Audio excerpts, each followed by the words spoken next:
guys, I'm super stoked because my mom just called me and invited me over for lunch, and when she invites me over for lunch, she makes some bomb-ass food. But before we get to that, I want to tell you guys what we're shooting on, because that's a question I get all the time. We are shooting on the Action 6 today, 8K, 24 frames per second, because that is the best image that this camera has. I'm not a fan of the 4K and what it's doing at this very moment, but the 8K looks amazing in low light in every situation. We are shooting on the natural wide lens because it's my new favorite. It gives you a wider field of view with that wide angle feel to it, but not give you the fisheye look. So that's what we're on. So anyways, I was just at home editing and my mom calls me, and you guys know that when moms call, especially if you're Latino, she's usually going to invite you over for dinner or lunch, or she's cooked something. She's got some news. So of course I answer the phone. She says, "Hey, you want to come over for lunch?" And I'm like, "Yeah, I'm down. What's on the menu?" And she says, "Tortas." And if you guys don't know, I'm going to give you a little lesson right now.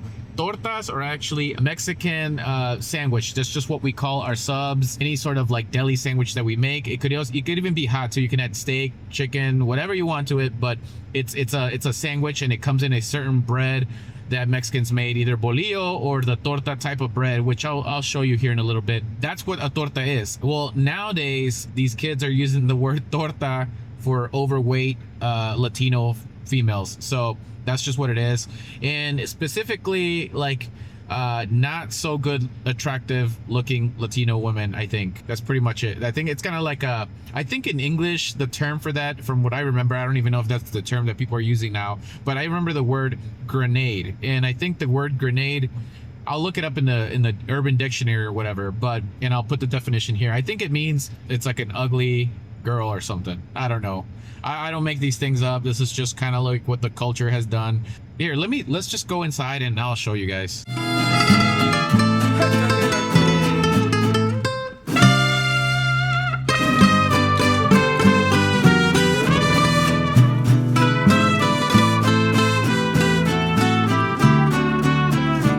Every Mexican older lady owns one of these dogs.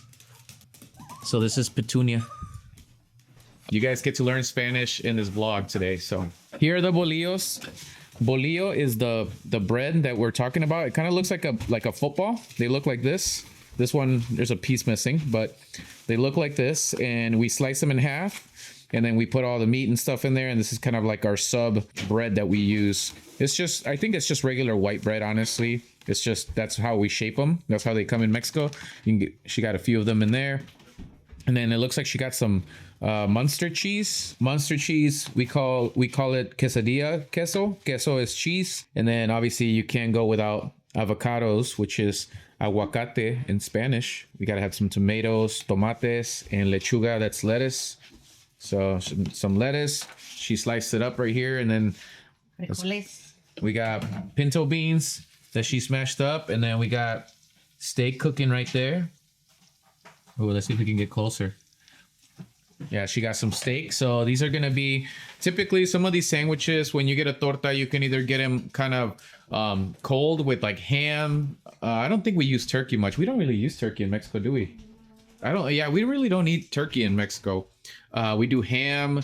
You can get like a slice of steak, and then you bread it. It's kind of like country fried steak. We call it milanesa, and you can either fry it, and then you put it in between the bun here. So now my mom's toasting the bun. In Mexico, we do everything in the stove because like we're just used to cooking everything with fire and all that stuff. That's just how it is. And one more thing, guys, we can't forget the crema, the sour cream. You got to have that. And then usually if you like spicy stuff, we usually get like a little bowl of, let me show you. So they look like this, and they're really, really good. Let me grab one. Yeah, pickled jalapenos and carrots. Sometimes you put cauliflower in there, and then you eat those with the torta, and it's just like delicious. Now you're gonna want to not eat one of these with water. That's a sin. Don't ever do that. Don't ever eat Mexican food with water. You gotta have a Coca-Cola. That's why we got one of these. You gotta eat Mexican food with this, or even better. Let me show you. Secret stash. One of these babies right here. This is my favorite Mexican beer. It's Pacifico. You get one of these, you slice up some limes and salt, and it tastes good with all types of food. But if you ask me, this is my favorite Mexican beer. Most Mexican beers are lager or whatever you call it. But yeah, they're pretty light beers. We like to drink these kinds. We do have some darker ones. I think they're like, I don't know much about beer. I think they're ambers. We have like Modelo Negro.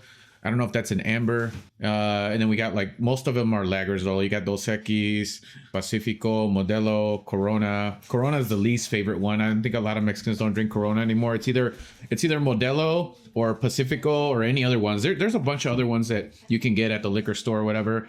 Ooh, look at this. Let me show you guys. Yo, check it out. Ooh. Should we do some B-roll? I think this deserves some B-roll.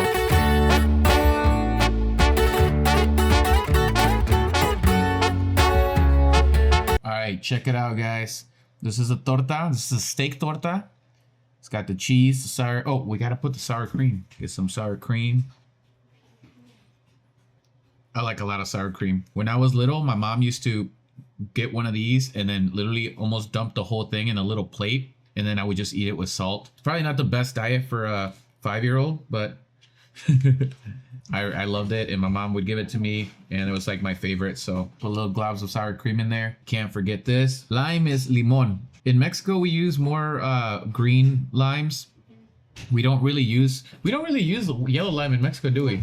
No, we don't use yellow limes or lemons in Mexico. We use limes. So limon, anything that's citrusy in Mexico is gonna be 90% of it is gonna be with limes. Ooh, you gotta get it all on the rim. Make sure you get it in there. Now here's a tip, and everybody does this with Coronas too. Do not put the lime in the beer because the shell or the skin of the lime has a way different bitter tart taste to it, and it ruins the taste of the beer. You only want the juice in there, and you got to make sure the limes have good juice, because if they're like old, it makes your beer taste disgusting. So don't ever put these in there. It's okay if you want some pulp like I do. You can kind of do this, kind of around the rim, and then man, my mouth is watering. Then you're gonna get some salt. We say sal without the T, and put some salt in there like this. Ooh. All right, let's take the first drink right here.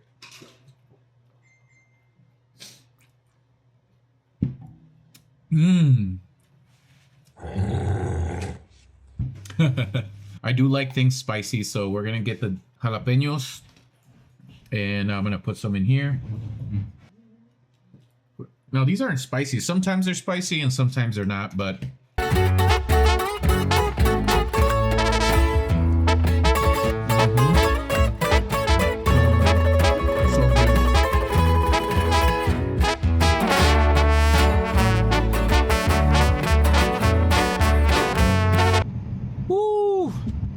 I'm full. I'm in a food coma right now.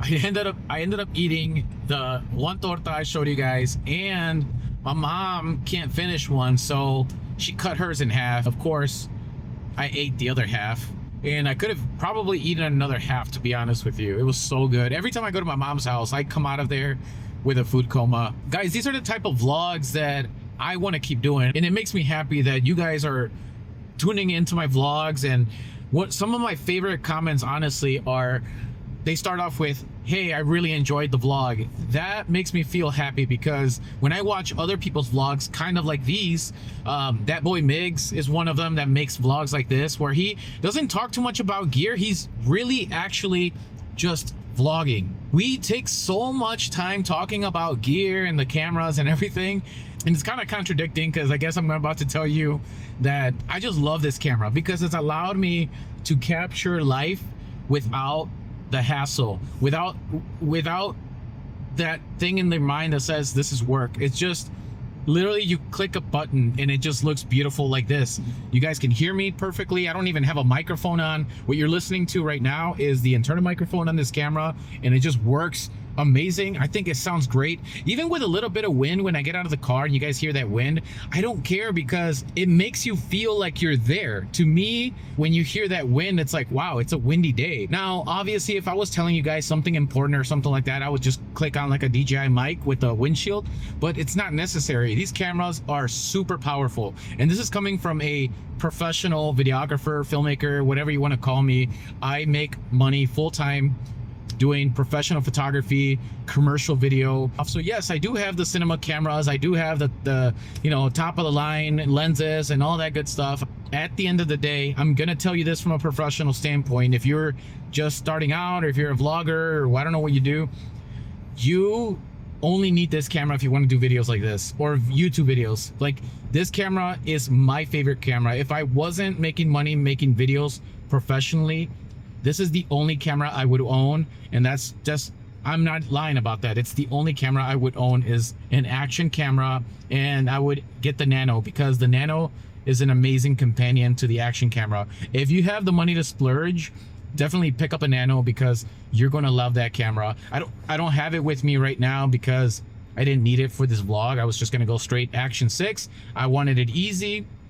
The battery life on this thing is amazing. It lasts pretty much all day, and the internal storage is more than enough for me to create vlogs like this. You get about an hour of 8K footage in this beautiful camera. I hope you are enjoying the vlogs, everything that I do here, just interested in these kind of things. If you guys enjoy your mom's cooking and your grandma's cooking, maybe share some recipes. Let's talk about in the comments about the favorite dish that your grandmother made, or the favorite dish that your mom makes. Or maybe this is not just a Latino thing. Maybe this is everybody's grandma and mom maybe cooks really good food. And I just know that it is very common in the Latino world, Hispanic world, that grandma and moms, you know, they cook and they make great food, and that's like they're one of their awesome superpowers. So share with me in the comments what you guys think about the torta. If you guys want to see more vlogs like this about my mom cooking, she always cooks different food. I go to my mom's house at least once a week to go eat, and she always makes this delicious food. I thought about making vlogs where I go to my mom's house and I teach you guys some Spanish, a new dish to make or whatever. And these are all homemade dishes. These are my mom's, like, you know, food recipes, and I think that's what makes it special. I think it's crazy how we tie feelings into food, because when I was eating that torta, I felt like I went back in time to when I was like 8 years old, when I would be sweating outside of my bike and I would just drop it in the front yard and run inside, and all of a sudden there was a torta and a Coke right there, and that's what I would eat when I was, you know, little, and it was a hot summer. It brought good vibes, and I think that it goes beyond the food. I think it's the memories and everything we attach to these experiences. And this is why vlogging to me is very special, and I encourage you to start vlogging. There's a lot of videos, guys, in my channel that tell you how to start vlogging. If you're shy, if you're an introvert, I made videos on silent vlogs. I made videos on faceless vlogs with settings and everything like that in my YouTube channel. If you have any questions, please do not hesitate. Ask me in the comments. I'm here to try to help all of you guys, and I want everybody to be able to vlog and to record your experiences so that later on you can look back, because at the end of the day, it's an investment for yourself. And if you have kids, I think your kids are gonna love that. I know my kids love watching the vlogs. But anyways, thanks for those who stayed through the whole vlog. Thank you so much. You guys are the real MVPs. And I think that's pretty much all for today. I'm gonna go home and get back to the edits. I'll catch you guys on the next one. Peace.